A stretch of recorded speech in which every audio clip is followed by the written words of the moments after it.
Hi there, and welcome to the Daily Gardener, and thank you for listening. I'm your host, Jennifer Ebling. It's November 26th. Today, we celebrate the man who discovered that plants have circadian rhythms. We'll learn about the 20-acre estate that had the very first lawn mowed by a lawnmower in the United States. We'll hear some truly lovely and a little melancholy poetry about the month of November. It's just about over. And we grow that garden library with a book about the official national tree of America, the mighty oak. I'll talk about making Thanksgiving time capsules. And then we'll wrap things up with a sweet story about an olive tree on the set of the movie Samson and Delilah from 1949. But first, let's catch up on a few recent events. Herbal Academy recently shared how to make a DIY herbal-infused broth. And it's such a great reminder to us to incorporate herbs into our everyday cooking. And Heather Saba put this post together for the Herbal Academy, and she wrote, "An herbal-infused broth is a tasty way to enjoy herbs and add a nutritious boost to your meals all year long. Herbal-infused broths can be used in soups and other dishes or enjoyed on their own as a savory sipping broth on a cool, crisp day." This blog post offers great how-tos and gives a list of herbs for you to consider. And then Amy Studley over at CTV News Atlantic wrote a great piece that was called "Leave Your Leaves, Garden Experts Say." And if you haven't gotten around to raking, there's a new campaign called Leave the Leaves, and it encourages homeowners to leave the leaves on their lawn. That was according to expert Nikki Jabour, who says leaves are just garden gold for the gardener, which is one of the reasons why I always tell my student gardeners that nothing green or brown leaves the property. So we leave the leaves in our yards and gardens. Now, if you'd like to check out all of these curated articles for yourself, you're in luck because I share all of them with the listener community. There's a free Facebook group for listeners of the show, so there's no need to take notes or track articles down. The next time you're on Facebook, just head on up to the search bar, type in the Daily Gardener Community, and then request to join. I'll admit you into the group, and I'd love to meet you there. Here's today's brevities. Today is the birthday of Jean-Jacques de Mairan, who was born on this day in 1678. De Mairan was a French chronobiologist, a job one rarely hears about these days. In 1729, de Mairan put together an experiment showing the existence of a circadian rhythm in plants. Essentially, he took a mimosa plant, the heliotrope, and he put it in constant darkness in a cupboard. And all the while, he recorded the plant's behavior. And what do you know? The plant had a natural rhythm of opening and closing its leaves, even if it couldn't absorb sunlight. Now, de Mairan didn't think that the plant had an internal clock, but he did think that it had the ability to attune itself to the sun, even if it was blocked from it. No matter the accuracy of de Mairan's conclusions, his work was on to something, and it established the foundation for chronobiology, or the internal circadian clock. And today is the birthday of Henry Winthrop Sargent, who was born on this day in 1810. Henry Winthrop was born into American royalty.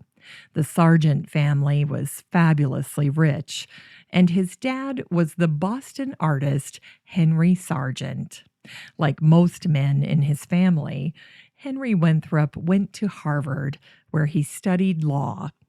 Before he turned 30, he married Carolyn Olmsted of New York, and shortly thereafter, Henry Winthrop retired to pursue his true calling, a country life. A little over a year after marrying Carolyn, Henry Winthrop bought a 20-acre estate that overlooked the Hudson River. He christened it Woodeneth, a marriage of two Old Saxon terms, Wooden, which would have originally been pronounced Woden, and eth, which stood for Woody Promontory. A promontory is a high point of land that juts out into the sea or a large lake, also known as a headland. Almost 2 decades later, the unusual name Woodeneth caused one newspaper reporter to write that it was a beautiful property with a wretched bad name. Woodeneth was a huge undertaking for Henry Winthrop. He had unsightly buildings neighboring his property that he needed to hide, and he also needed to learn what would grow in the extreme temperatures of the Northeast. Although Henry traveled to many different European gardens for inspiration, his greatest influence was much closer to home, Andrew Jackson Downing. In fact, one history of the area said, had there been no Downing, there would have been no Woodeneth. Downing was a renowned landscape designer, horticulturist, and writer, and his botanic garden was just across the river from Woodeneth. Downing and Henry Winthrop formed an immediate friendship. And even though Downing's work and writings played a major role in his approach, Henry Winthrop ultimately took matters into his own hands as he designed the landscape at Woodeneth. Henry Winthrop clearly had vision and courage, two characteristics that are often found in master landscape designers. One of his first acts at Woodeneth was to remove trees and foliage that obstructed the scenic vistas. As a lover of trees, Henry Winthrop was strategic and exacting when it came to framing a vista. The skill in framing a scene was Henry Winthrop's superpower, and he even created windows for his home that were shaped to maximize the view to the outside. And there's one story about Henry Winthrop's magnificent ability to create a view that involves his son, Winthrop. One time, a woman visited the Sargents, and when she looked out the window, she noticed little Winthrop out on the lawn. Henry Winthrop had created the view out of that window to look like the lawn extended out into the Hudson, creating a sense that there was a sharp drop-off, almost like the lawn ran out to the edge of a cliff. Concerned for Winthrop, the lady visitor commented something to the effect of how she wouldn't let her own children play so close to that drop-off. Well, after that visit, Henry Winthrop would often have little Winthrop go out to the lawn with a fishing pole and pretend to fish off the edge. In reality, he was sitting a good mile away from the water's edge, quite safe on the flat earth. But Winthrop Sargent's masterful vista created an artful and beautiful illusion.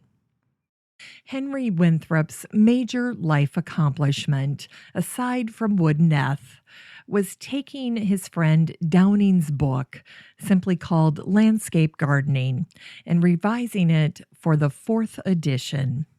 This extensive rewrite included details on the creation of Woodeneth, in addition to the Italian garden of Horatio Hollis Honeywell in Wellesley, Massachusetts. It turns out Honeywell had married Henry Winthrop's cousin, Isabel. And keep in mind that Henry Winthrop's father was a painter when you listen to this quote by him regarding landscape gardening. Landscape gardening is just as much a picture, though a living one, made by trees, as a painted landscape is made by the pencil or brush. Both require long years of study, artistic perceptions, and a knowledge of how to handle the tools. One of the most charming quotes that I found by Henry Winthrop is regarding his early days at Woodneth. After 40 years of work, he reflected, "For the first 10 years, I did everything wrong, and for the next 5, my time was occupied in correcting my mistakes." The epilogue for Woodneth is unfortunate. Henry Winthrop died there. He and Carolyn were buried there. Woodneth was serially passed along to children and surviving spouses until 1921, when a Dr. Clarence Slocum opened a sanatorium at Woodneth, making it America's first privately licensed psychiatric hospital. In fact, some of the Woodneth patients ended up living in Henry Winthrop's Woodneth mansion. After Dr. Slocum died, his son sold the property to a developer, and the first thing they did was to carry out a controlled burn that destroyed the mansion and the entire garden. The place, once called the most artistic 20-acre place in America, was gone. A year later, in 1955, the land turned into a housing development, mainly for employees of Texaco. And there is yet one more little-known and sad footnote to the Woodneth story. The sanatorium gatehouse at Woodneth was turned into a one-bedroom, one-bath cottage for a special patient who occupied it pretty much in solitary confinement all through the 1940s. Rosemary Kennedy, JFK's disabled sister.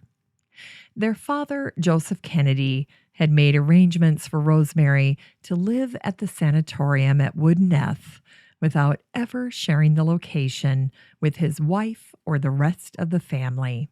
She was never visited by anyone. Today, Woodneth is memorialized by the street name Woodneth Drive, which intersects with Sargent Avenue in Beacon, New York. In Unearthed Words, here's a poem called November Through a Giant Copper Beach by Edward Honig. On this bleary white afternoon, are there fires lit up in heaven against such faking of quickness and light, such windy discoursing? While November numbly collapses, this beech tree, heavy as death on the lawn, braces for throat-cutting ice, bandaging snow. And here's No by Thomas Hood. No warmth, no cheerfulness, no healthful ease, no comfortable feel in any member. No shade, no shine, no butterflies, no bees, no fruits, no flowers, no leaves, no birds, November. It's time to grow that garden library with today's book, Oak, by William Bryant Logan. As a professional arborist and award-winning nature writer, Logan captures the reciprocal relationship between humans and oak trees. Oak is a fascinating book, and Logan's prose sometimes reads almost like poetry. In the book, Logan even writes about the mighty acorn and its little-known use as an edible. Logan tries to make an acorn jelly and acorn flour, and he writes that the acorn has a unique characteristic as an edible. It makes you feel full for hours after eating it. Logan says, "There's some basic sympathy between oaks and humans. We invented a whole way of living out of their fruit and their wood, and by that token, they too invented us." Logan is the author of the simply titled books Dirt, Oak, Air, and Sproutlands. Oak was written in 2006, and you can get a used copy and support the show using the Amazon link in today's show notes for under $8. Today's garden chore is to create a Thanksgiving time capsule. Gather leaves and specimens from your garden and put it together in a mason jar. Then create a journal entry about this year's Thanksgiving. Who was gathered together? Who did you miss? Record the weather. Maybe jot down a poem or prayer. Record some thoughts on your November garden. Then rip out the journal entry, roll it up, tie it with a little piece of twine, and tuck it securely in the jar. You'll have a charming way of displaying your Thanksgiving memories from this year. Finally, here's something sweet to revive the little botanic spark in your heart. On this day in 1948, the Ponca City News out of Ponca, Oklahoma, shared a story about the famous director Cecil B. DeMille. I'll paraphrase it for you. During the filming of Samson and Delilah, DeMille wanted to film a scene under an olive tree. He quickly called for the film's nurseryman, and he instructed him, "Hang another branch from that limb. It's pretty bare there." In short order, the nurseryman appeared with a leafy branch, and he set about attaching it. DeMille shouted, "Just a minute, that's not an olive branch." The nurseryman was taken aback, but he managed to reply, "I'm sure it is, sir." DeMille snapped back, "I'm sure it's not. Why, a 4-year-old kid could tell you that's not from an olive tree. Where did you get it?" To which the nurseryman humbly replied, "Well, I just clipped it from the backside of this olive tree." Suddenly there was complete silence from DeMille. After a few seconds, he said, "I don't suppose I'm in a position to say this is not an olive tree." "No, sir," said the nurseryman, and the scene went on. Thanks for listening to The Daily Gardener, and remember, for a happy, healthy life, garden every day. The Daily Gardener is produced weekdays in lovely Maple Grove, Minnesota. You can find complete show notes over at thedailygardener.org, and be sure to share the show with your garden friends. You can find The Daily Gardener on all your favorite social media, Instagram, Twitter, and Pinterest, and of course, Facebook. While you're over at Facebook, don't forget to join the Daily Gardener community. Just search for these 3 words, Daily Gardener Community. The group will pop right up, and then request to join. Finally, I want to thank my team at Podfly Productions, where my fabulous editor is Eric Begay. Have a great day in the garden, and we'll see you tomorrow.